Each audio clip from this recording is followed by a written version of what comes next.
Okay, this is gonna be a rougher introduction, but as we continue doing more of these episodes, we'll get the introduction more down packed.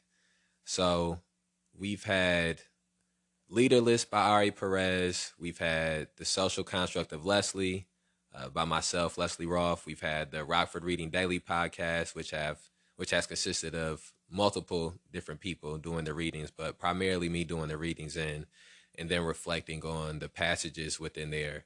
And so today we're going to start a new podcast series, which we're going to entitle From Rockford. That's the name we're going with. And we're gonna figure the introduction and get the introduction down some, but I think that the concept that we're gonna try to run with here is speaking about recent events that have taken place either locally or nationally that have connections to police terrorism, mass incarceration, and racial injustice, and then also speaking about events that have taken place in the past, both locally or nationally, that has connections to police terrorism, mass incarceration, and racial injustice.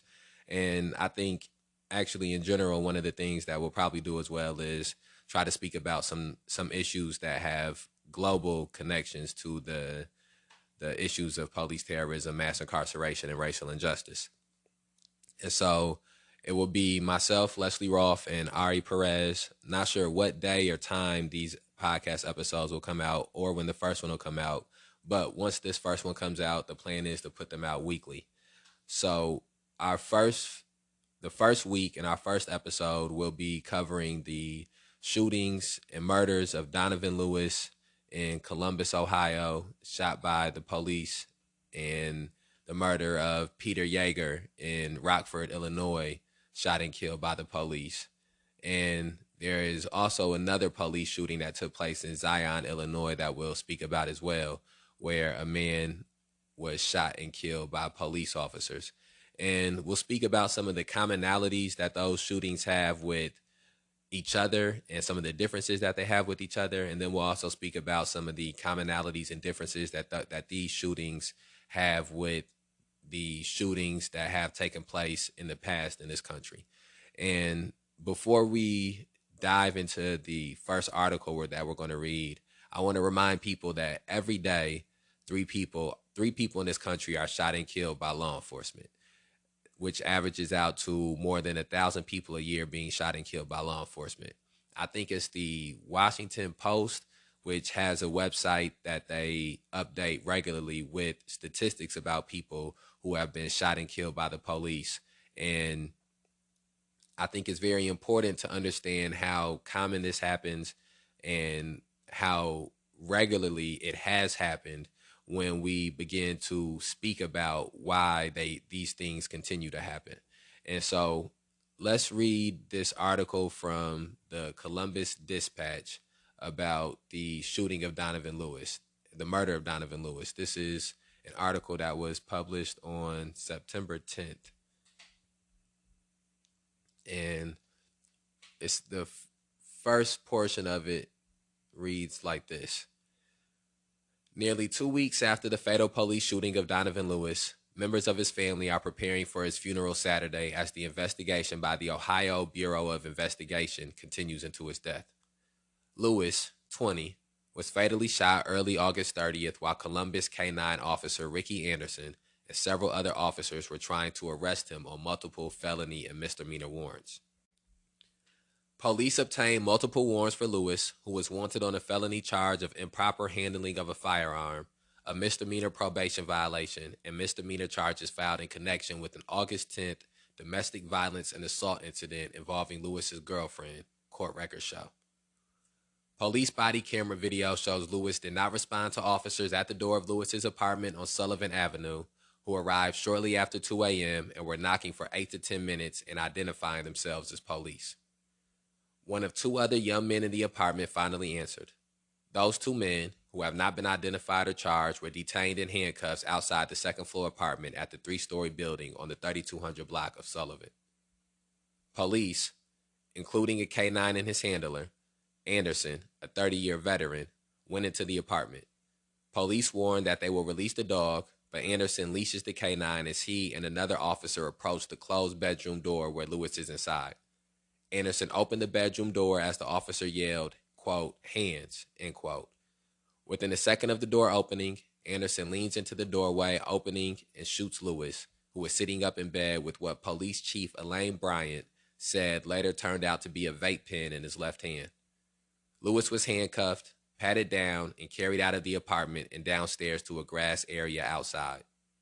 After Lewis was carried from the apartment, officers rendered medical aid by applying what appears to be a trauma bandage and performing CPR.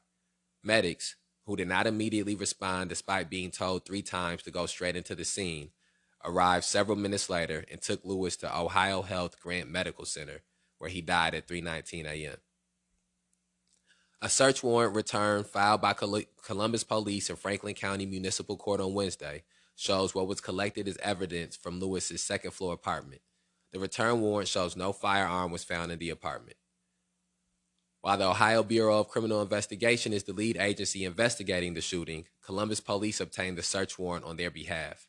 The document requested that BCI agents be able to execute the search warrant. The search warrant return shows that 2 items were collected by BCI at the apartment that morning. One item is the black vape pen that is seen on the body camera footage. The other is Anderson's spent cartridge casing that was found on the floor in the doorway to the bedroom from where the officer fired. In new body camera footage from after the shooting released on Thursday by Columbus Police, Lewis's mother, Rebecca Duran, is seen speaking with the sergeant who was at the scene of the shooting. Duran tells the sergeant that she received a call from Lewis's girlfriend who had gotten called by police to alert her that a shooting had taken place. Duran asked to know what hospital Lewis was taken to and does not yet know that he has died. In speaking with the sergeant, Duran said her son is, quote, mentally ill, end quote, and that she, quote, knows that's always the story, end quote. She had begged prosecutors for help for her son for years. Duran said Thursday at a press conference called by Lewis's family and their legal team outside Columbus City Hall that she has sought help from counselors, psychiatrists, and others for the majority of his life because of issues she as a mother had recognized in her child.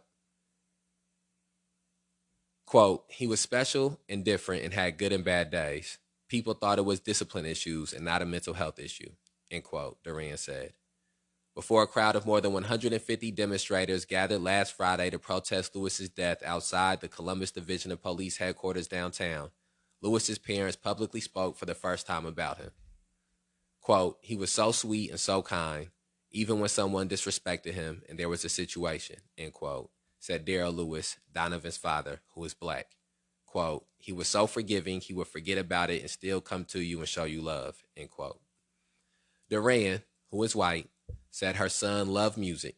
A song his family said he created was played at one intersection as demonstrators marched through downtown on September 2nd, the first of 3 days of demonstrations. Okay, so that was a nice amount to read through, but I think it was important to try to read through that story and touch on as many points as possible that were covered. So I'm going to turn it over to Ari for our first reflection on the murder of Donovan Lewis and some of the information that was given by the reporters about the story.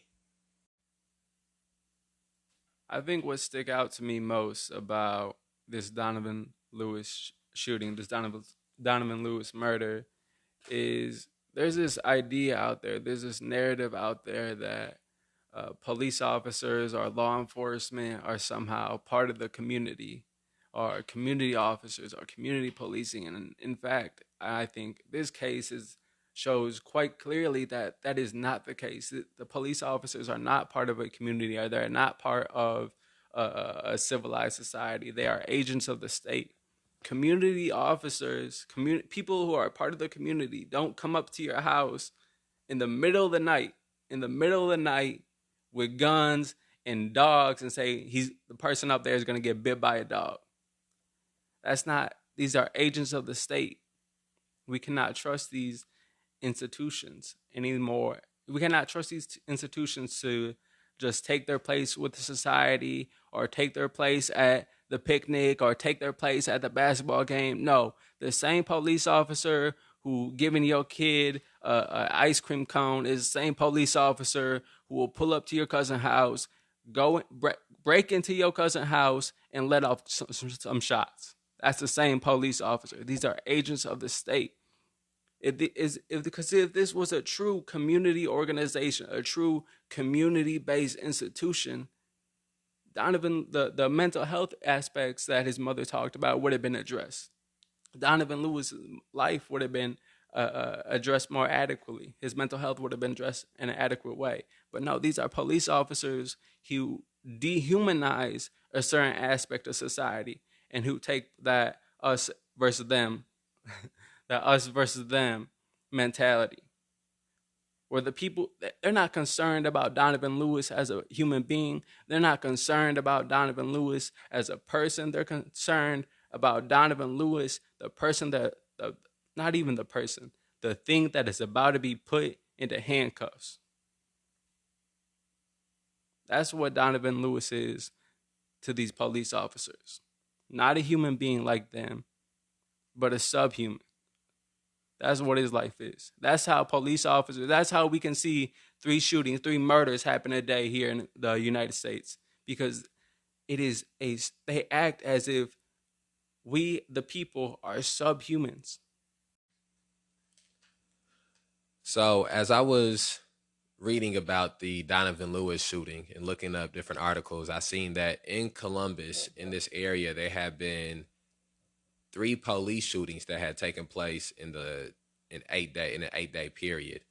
And I think one of the other parts of the macroaggressions of police terrorism, which are police shootings, is that in some areas, in some cities, they happen more often than others. And in some areas, because they happen so often, they can become normalized, and people in the community can become desensitized to them, and they just think that is something that they have to accept. And I think that the places where these shootings do happen with the most regularity are the places where we have to have the heaviest determination and the heaviest pushes of organizing. And so even though I'm not in Columbus, Ohio right now, I would hope that there are sections of the community, sections of people who, for the first time, their consciousness is being heightened to this shooting of Donovan Lewis because of the gruesome nature of it, because of some of the national attention that it's gotten. And hopefully that puts them in a position where they become proactive instead of reactive going forward, and that this can be a moment in which movement building and the foundations of movement building can begin. And I think that for us personally here in Rockford, Illinois, that was something that took place, that's taken place at different portions or at different times when shootings have happened. I think that when you look at the murder of Mark Barmore, you can see that there were some foundations that were put in place for movement building. And when you look at the 1 year stint in which 3 people were killed, Logan Bell, Logan Bell, Demetrius Bennett, and what's the name I'm missing? Logan Bell, Demetrius Bennett, and Philip Johnson. So Logan Bell, Demetrius Bennett, and Philip Johnson were all killed in a 3-year period. And there were foundations that were for movement building that were put together during that period. And then we seen the same thing take place when Eddie Patterson was shot and killed by Jamie Cox, that there were foundations that began to be put in place for movement building. And I think that the events that took place when George Floyd was murdered on May 25th and the events that took place on May 30th when people gathered outside of District 1 was a culmination of some of these police killings that had happened in the past decade. And, you know, me personally, my first connection to a officer involved shooting and experience with it was the shooting of Tyrus Jones. And that was the case for a lot of members of the May 30th Alliance. But there were also members of the May 30th Alliance, Antar specifically, who had gotten involved after Demetrius Bennett had been killed, became more proactive then, who was around when Mark Barmore had been shot and killed. And I think that you never really know at any point in time when one of these murders happens how it's going to affect the community and which people are going to want to become more active from it. But I think as long as we try to pull something out of, we try to pull some type of foundations or cornerstones for movement building out of these actions of police terrorism happening, then that is that is going to get us closer to the point of being able to adequately struggle against these things. And and then I think one of the other things that I really think about when reflecting on the murder of Donovan Lewis, is the dangers of the way that search warrants and arrest warrants are executed in this country. The time of day that they're executed, the fact that most of the times there is a element of deception that goes into these warrants being executed, an element of surprise that goes into these warrants being executed, and all of those things put everybody that's involved in the execution of these warrants at risk. The officers are put at risk. The people are put at risk. Any neighbors are put at risk because because of the element of surprise that is being used. And a lot of times and I don't think that you can ever be using the element of surprise in a humane manner. The concept of the element of surprise is to overtake something, is to overtake somebody. And so I think we can't be surprised as a community or as people when somebody is shot and killed by these police officers, when search warrants and arrest warrants are being executed, because for the history that these warrants have been taking place, or these warrants have been being executed in this manner, there have always been people who have been shot and killed. I can remember reading in the End of Policing about times when warrants are being executed and they threw in like a flashbang grenade, and it ended up in, I think, maybe like a cradle, or ended up in somewhere where a child was at, and it killed a child.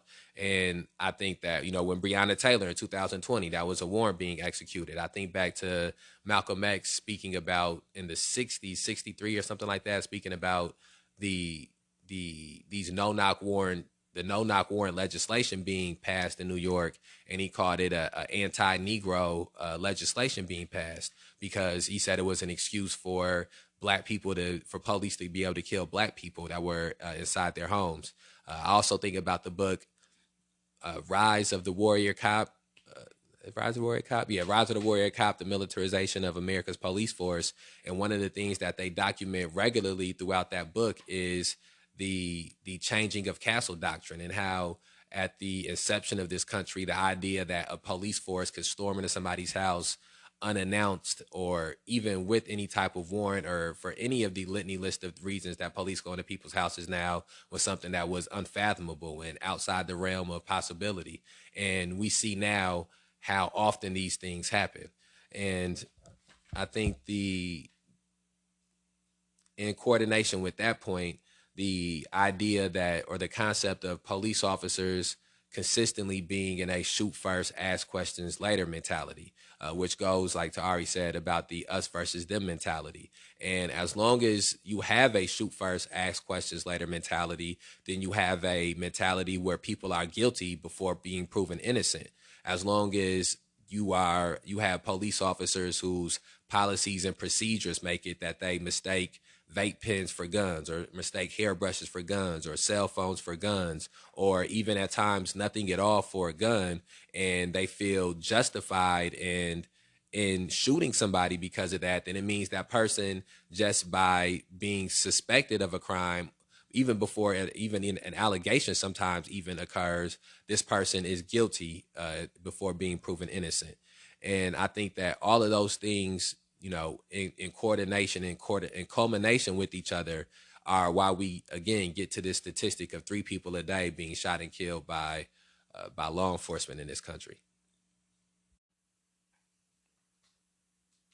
I think what really touched on me in discussing this shooting, the second murder committed by Rockford police officers this year, is we are getting it to a place in Rockford where it is becoming more common, where these murders are happening at a more frequent rate. The last 5 years, 3 incidences of deadly force are used by police officers in Winnebago County. That's what really stuck out to me in the type of climate that we are moving towards in Rockford. But also, what really stuck out to me is almost the copy and paste response that we are almost expected to get from now on, from Jay Hanley, from the absence of a response from Tom McNamara. We are especially when we compare to the police shooting that we just covered, where the video, the body camera footage is already out. It's multiple elected leaders and police officers that are making public statements about this. And what are we getting in Rockford? Silence. Reserve your judgment. Why should I reserve my judgment to a task force that has never found anybody guilty of anything ever? Why should I reserve my judgment for something that is just a delay and a justification? Why are we as community members always told to calm down when the police officer can't calm down when he barges into houses and letting off his guns? Nowhere in this report, and I find this, it's very interesting to me when Jay Hanley or whoever comes out and makes a statement. It's very interesting what they say, but what they didn't say as well. Nowhere in this release, correct me if I'm wrong, nowhere in this release did he say that the police officers told him to put down his gun. Nowhere did he say that Peter Jaeger pointed his gun at the police officers or anything of that matter. All they said was, they don't even, at this point, they didn't even tell us if the gun was loaded. They didn't even tell us if the gun was loaded. So at this point, it is undetermined if Peter Jaeger was a physical threat to anyone at this point, at that point in time.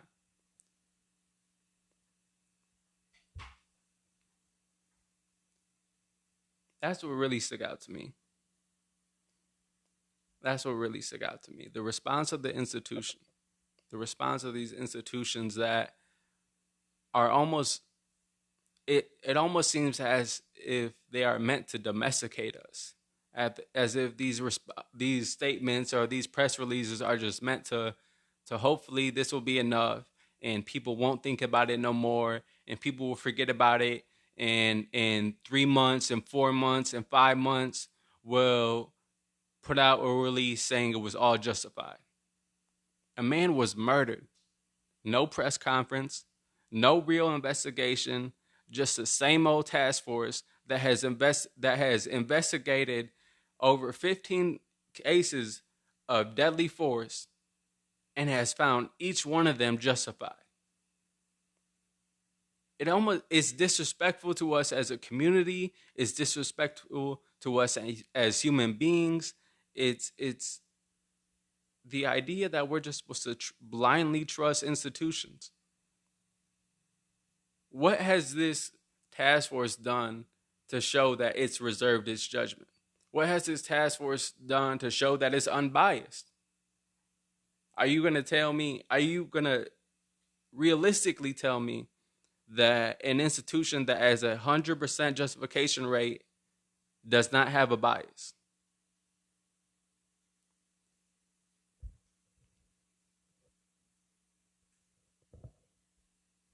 When it come to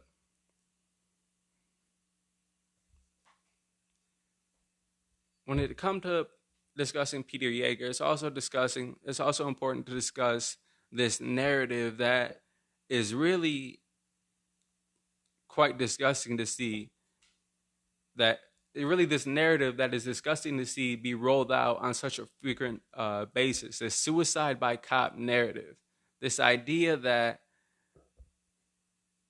that's almost like the city of Rockford's response to mental health is just to break into somebody's home, shoot them and kill them, suicide by cop. That this was happening under Dan O'Shea, this is happening under Carla Red, this is happening under, I can't think of his name. I can't think of his name either. But this is something that has been happening in Rockford. This is happening since Logan Bell. The suicide by cop is not a real thing. It's fake. It's a farce. It's a lie. It is an insult to your intelligence. It is everything that it sounds like. Suicide by cop. Really? Suicide by cop, or did the police officers just invade a home and let off their gun into somebody's body who was struggling with mental health issues? What sound more realistic to you? What sound like a reasonable thing to you? Suicide by cop or a police officer breaking into his home and letting off 4 bullets? And also, we cannot trust these institutions to even uphold their promises. When I believe it was a murder of Faustin Guetigo that Jay Hanley promised was a bi-weekly press conferences, and we got 2, maybe 3 of those before he stopped. We are sitting here September 12th. He promised, or he didn't promise, he said that the name of the officer would be released early next week. It's been a full week. It has been a full week since then, since he promised that the name of the officer would be released. It's been a full week since then. So why should we as citizens, that's where it comes to, we as citizens cannot trust these institutions because these institutions are going to protect themselves as agents of the state. These shootings are going to keep happening as long as we trust these institutions. Change in Rockford come from community action. Not anything Jay Hanley can do, not any press release Tom McNamara can make, because at this point we've seen that they are not capable of doing these things. They are not capable of holding a press conference and being honest. That is a thing that they have shown that they are incapable of. So now as we move forward into this investigation, maybe we'll get more press releases. Maybe he'll hold a press release about it or a press conference about it. Maybe he'll release the body cam footage. I don't think that we as citizens, we as community members of Rockford should be blindly expected to reserve our judgment when it has been shown that police officers can murder you in your home, can murder you outside, can murder you in a church, can murder you in your car. And the task force that is expected to investigate these shootings, these killings, these murders, this state-sanctioned violence, is just a farce. It's just a delayed justification.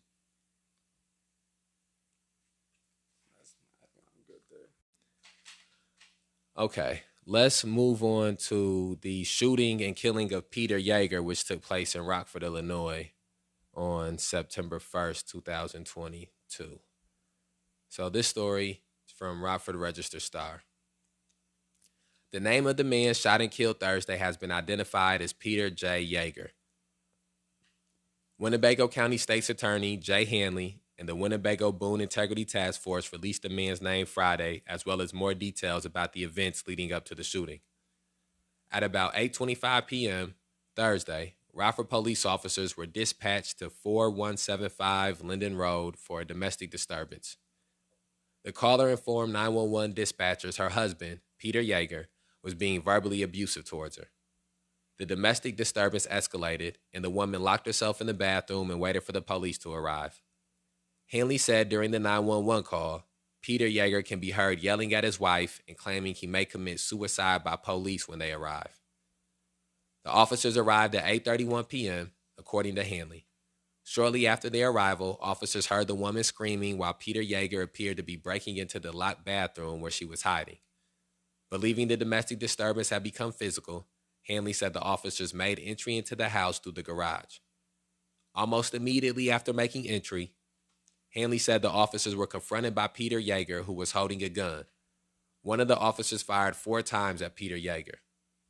Jaeger was given medical treatment at the scene and was later transported to OSF St. Anthony Medical Center, where he was later pronounced dead. At the request of Police Chief Carla Redd, the Winnebago Boone County Integrity Task Force arrived on scene and took over the investigation. Officers from Rockford Police Department will not participate in the investigation. Hanley said task force investigators are in the preliminary stages of the investigation as they are still interviewing witnesses, collecting evidence from the scene, and obtaining video evidence, including the officers' body cam footage. The body cam footage is not being released at this time, and the name of the officer who fired the fatal rounds is expected to be released early next week. Quote, It is imperative that the community understand that the following information is based on a preliminary and ongoing investigation, which continues to evolve as investigators interview witnesses, review physical and electronic records, and analyze forensic evidence, end quote, Hanley said. Quote, the task force and the state's attorney's understanding of the facts and circumstances may change as additional evidence is collected and analyzed. Further, the state's attorney will and must reverse all judgment until the investigation is complete, end quote. Reserve all judgment, excuse me. I thought it said reverse. That was throwing me off for a second, too. Okay, and then that's the completion of the story that was written by Chris Green. And as we sit here today on September 12th, 2022, there still have not been any further information released. There still has not been the name of the police officer who committed the murder being released, and the body camera video footage has not been released. And Jay Hanley and the state's attorney's office and the Winnebago Boone Integrity Task Force have yet to give any press conference or any further details about this shooting. So I'm going to pass it over to Ari.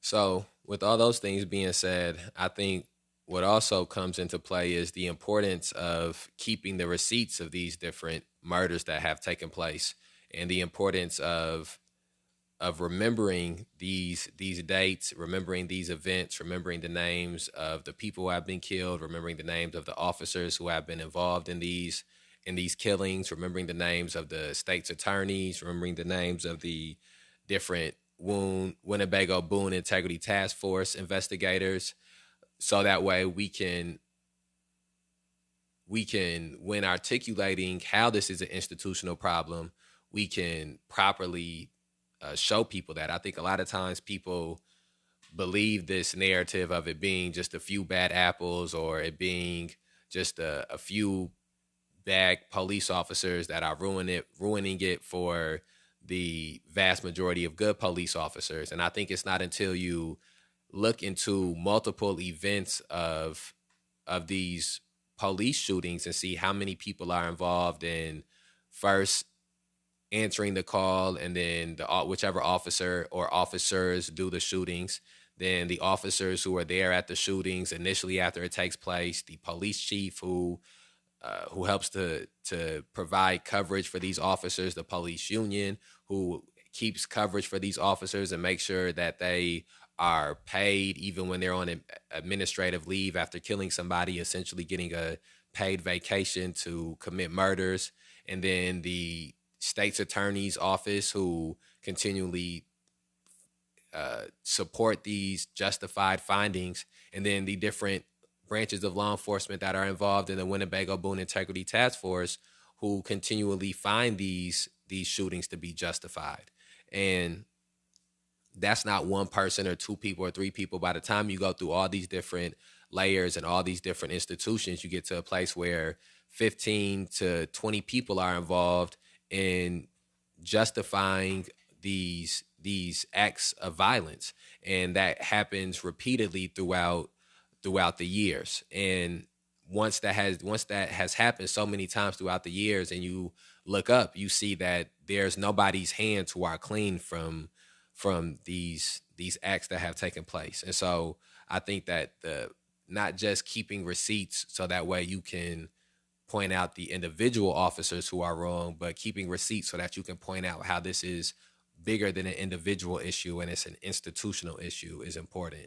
I think also seeing the commonalities that both Donovan Lewis and Peter Jaeger were killed inside their homes, which sort of goes back to what I was saying about how far we have come removed from concepts of castle doctrine, and how far we've come removed from even having a home or being protected or being safe inside of your own home. I think one of the other things that I think about when looking back on the shooting and killing of Peter Jaeger is the lack of public outcry that exists in Rockford. There was not 150 people after Peter Jaeger was killed outside of the police district, as we read about with the shooting of Donovan Lewis. There also there was a Labor Day parade that took place initially after Peter Jaeger was shot and killed, maybe some 3 or 4 days afterwards, and even just the blind support of the police that existed at that event sort of lets you know the either the ignorance or maliciousness that is in the ideologies and belief systems of a lot of the people that exist that live in this city, that live in this county. The same thing can be said when you look at comments or look at post shares on social media. And I don't think you should ever get too wrapped up in thinking that, there's 140,000 people that live in Rockford, give or take some thousands. And, at a parade, there's maybe 300, 400 people there. On social media comments, it's maybe, 50, 60, 70 people. But I do think that you can always tell the climate of a city by the manner of the people who are outspoken about an issue. And I think that the fact that that as of late, the most outspoken group of people about some of these officer-involved shootings have been the people who support these shootings is damning for the people of goodwill that exist in this community, that exist in this city. And I think that it reminds us that without a massive pushback, that that injustice will always be the thing that people are supportive of, because injustice is the thing that is propagandized, because injustice is the thing that people have profited off of and seen perpetuated, and because injustice is the thing that this country was, conceived on. And so if there's not a massive pushback on a regular basis, this country will lean towards injustice. The people in this country will lean towards oppression and supporting oppressors. And even if they are themselves in the position of being oppressed, even if they are themselves closer to being Peter Jaeger and Donovan Lewis than they are to being the officers who shot and killed Peter Jaeger and Donovan Lewis. And so I think that, to me, these officer-involved shootings are an opportunity for us to not only dissect and not only diagnose the institution of the police department, but also other institutions that exist in our country. The state's attorney is an institution. I think the media is an institution. The way the media paints these narratives, and the stories that become national stories and the stories that don't become national stories.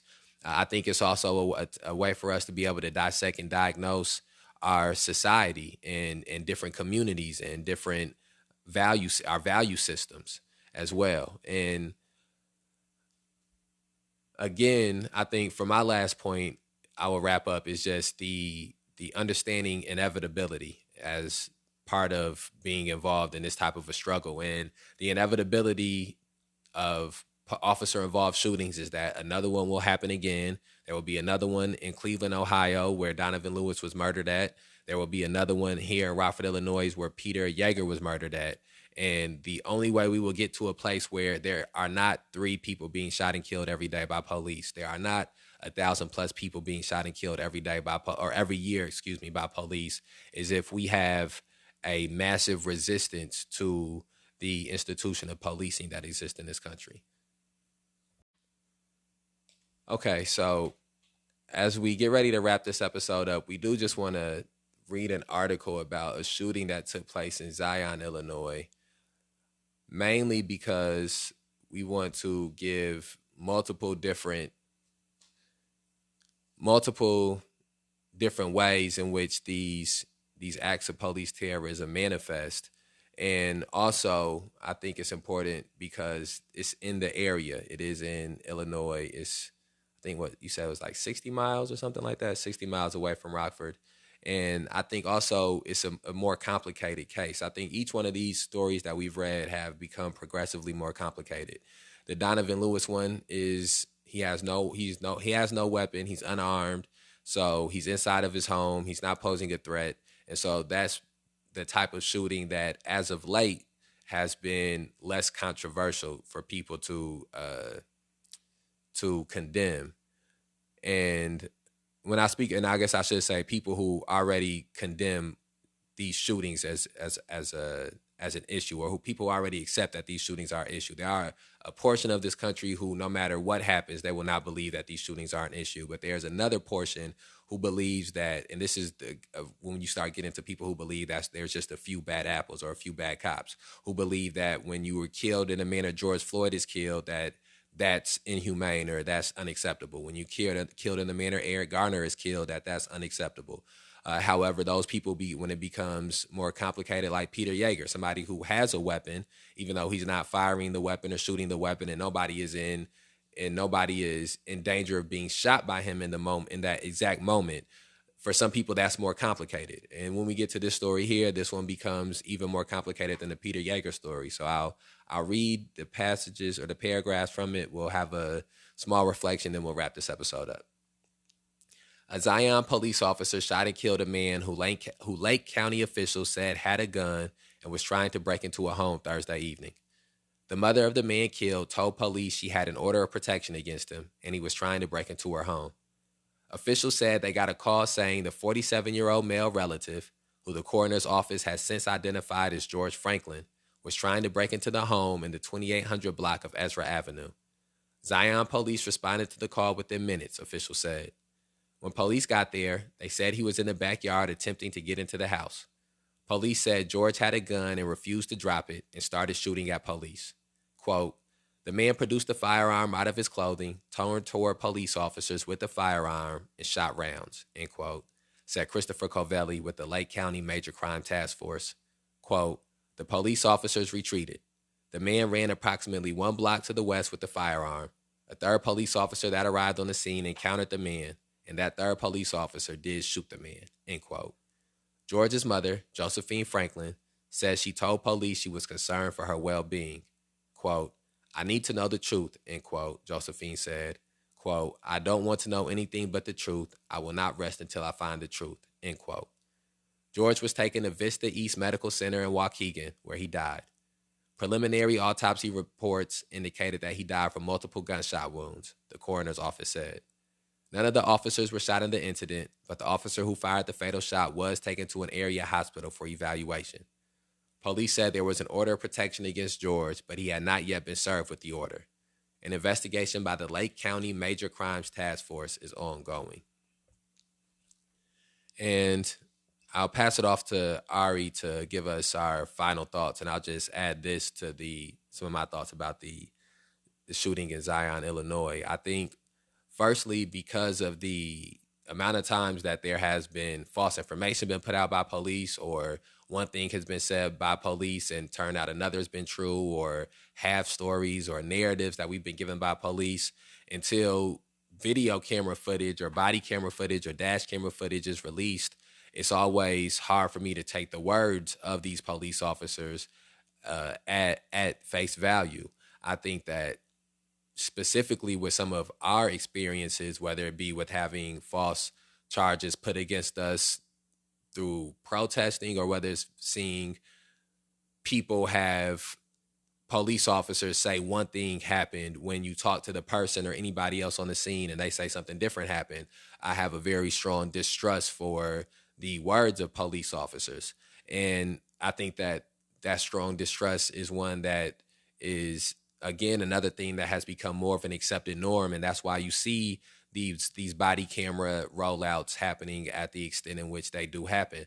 And I think that also one of the things that we have to begin to do is find alternative ways to deal with issues that don't revolve around the police. And again, that's a very roundabout thing to say, because every issue that manifests itself when the police is called is different from every other issue. You know, we all have unique situations. But I think that once you realize that calling the police in a situation doesn't lower the risk, it higher the risk of everybody involved. There have been people who have called the police for help and have been killed by the police or arrested by the police. There have been people who called the police for help and somebody got hit with a stray bullet, or somebody who was unaware got ran over, or got tased. There's always a risk that when you bring a police officer into a situation, that violence not only will be used indiscriminately, but that violence will be used against somebody who maybe had is not the quote unquote suspect that, or the person that you're calling the police for. And again, these situations are very complicated. Three times a day, people are shot by police. Each time people are shot by police, it's not somebody who has their hands up and is unarmed and is screaming, "Don't shoot me." It's the job of the people who are alive still or who have not been shot by police to put empathy, understanding, and humaneness at the forefront of our conversations and say that if 3 people are shot a day by police, there are thousands of people who interact with police every day. Now, of those thousands of people who interact with police every day, there is a large amount of people who, whether it's through coercion, are violated, or whether it's through being physically assaulted or verbally assaulted or violated. But all of those people do not get shot. And so the fact that all of those people don't get shot means that those 3 incidents that happen daily, there are things that can be done to avoid those things culminating in shootings and in killings. And that has to be something that we put at the forefront of our conversation about these things. I think something that we have to reflect on and to analyze when it comes to these shootings is it gives us a chance as a community to have dialogue about these actions that the state has taken, because these are 2 separate entities. A police officer, an agent of the state, Donovan Lewis, Peter Jaeger, this was the name, George Franklin, in Zion, Illinois, community members. 2 different entities. But in the end, what we are seeing in these three cases is institution, not the community. An institution is going to investigate the death. An institution is going to investigate the murder. And we've seen on a local level that Jay Hanley can get up there and say, I'm not concerned if the officers followed policy. I'm not concerned. I'm not here to figure that out. So we've seen these murders happen. We see these murders happen over 1,000 times a year on a national level, 3 times a year on a local level. We've seen police officers do everything according to book and it be justified. We've seen police officers, one of them tweak, one of them not, justified. We've seen police officer where everything go left.